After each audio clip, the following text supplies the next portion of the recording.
ठीक है राव सर, आप हमारे साथ ही रहेगा। और अभी ब्रिगेडियर वकार साहब भी हमारे साथ मौजूद हैं। सर, आपके ख्याल में इस हमले के बाद कश्मीर में मजीद हमलों का खतरा बढ़ सकता है, और अगर भारत और पाकिस्तान इस मसले को हल नहीं कर सकते तो कश्मीर को अगले चंद सालों में कहाँ देखते हैं आप?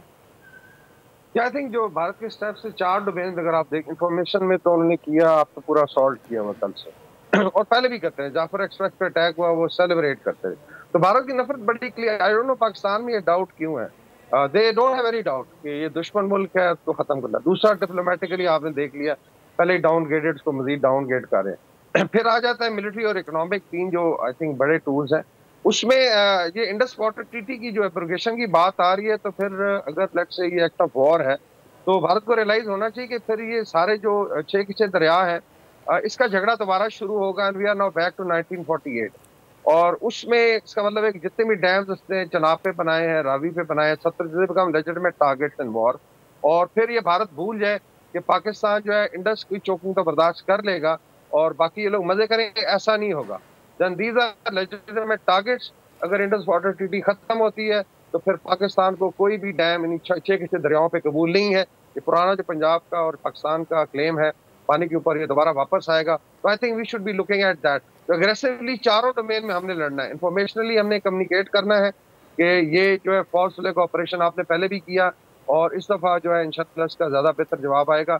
Economically we should be ready to take action regarding Indus water treaty. Legally भी हमारे एक्सपर्ट जो है इस पे रिस्पॉन्ड करेंगे, I am sure government of Pakistan. और मिलिटरीली जो है I think we should be ready in next 72 hours, because Bharat score बराबर करना चाहता है। स्विफ्ट टॉर्ड का बड़ी सख्त तकलीफ है कि जी कैसे एक छोटे मुल्क ने इसका से मुंह तोड़ा था।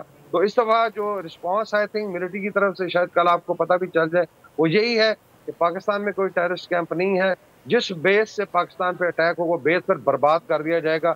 अगर वो बेस आगरा में है तो आगरा को स्ट्राइक किया जाएगा, मुंबई में है, वो राजस्थान में है, ऑक्युपाइड कश्मीर है, फिर there be no holds barred. फिर we are now getting into world war 3 और भारत ये करके देख ले, फिर 1 अरब 40 करोड़ की आबादी एक तरफ है और 25 करोड़ एक तरफ है।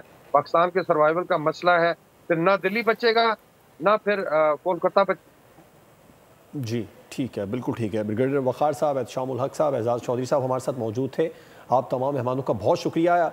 माहिदे की हो रही है भारतीय वजारत खारजा की जानिब से, जिसे ख़त्म करने का ऐलान किया गया। इस बारे में आपको बताएं, पाकिस्तान और भारत के दरमियान ये सिंतास माहिदा 1960 में हुआ था। माहिदा आलमी सालिसी से आलमी बैंक की निगरानी में तय पाया। भारत को 3 मशरक़ी दरियाओं सतलुज, ब्यास और रावी का कंट्रोल दिया गया, जबकि पाकिस्तान को 3 मगरबी दरिया सिंध, जेहलम और चनाब दिए गए थे। सिंतास एक आलमी माहिदा है जो वर्ल्ड बैंक की सालिसी में तय पाया था। पाकिस्तान और भारत के दरमियान सिंतास माहिदा 1960 में हुआ था। सब्सक्राइब करें और बेल दबाएं ताकि कोई खबर रह न जाए।